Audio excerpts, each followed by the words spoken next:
Welcome to NC Spin Perspectives, thoughts from leaders of North Carolina. We're talking today with Bob Seligson, who is the CEO of the North Carolina Medical Society. Bob, the discussion has shifted from Obamacare to Medicaid reform. Why do we need Medicaid reform? We need to change and improve Medicaid. It's needed reform for years. It's just through different administrations. It's accumulation of a lot of dysfunctions and things that should have been corrected over the years, and so it needs to be fixed. You said that Medicaid reform, to be successful, needed to be financially sustainable and predictable. There had to be an accountability element for doctors and care providers. And efficiency, and then it had to focus on whole person care. Now, this seems like a mighty tall order to try to get into reform. Can it be done? First of all, it's a huge order, and second of all, yes, it can be done.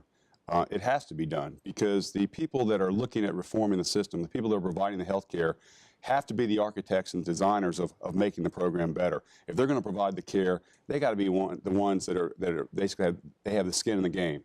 And they're taking the sacrifices, they're learning new ways in which to deliver health care more efficiently, more effectively, and also utilizing the tax dollars more efficiently to provide more health care to those in need who can't afford to get the care they need.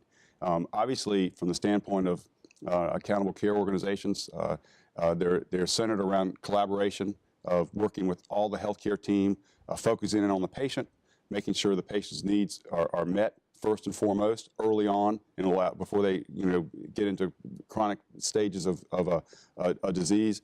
And they also need to provide a value of efficient quality care. And that means that by working together, they eliminate inefficiencies, they eliminate unnecessary care, and provide the patient exactly what the patient needs to get the most optimum care and optimum outcome.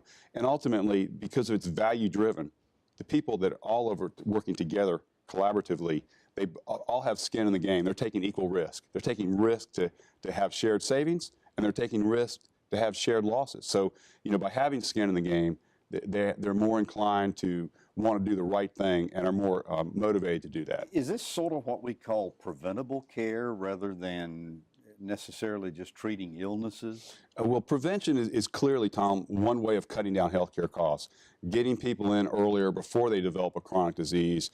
And in fact, if they have a disease and they can catch it early on, they can do better and more immediate healthcare services that will meet their needs. Expensive. Yes, absolutely. Obviously, the idea is to keep them out of the hospitals and provide more care in the primary care setting.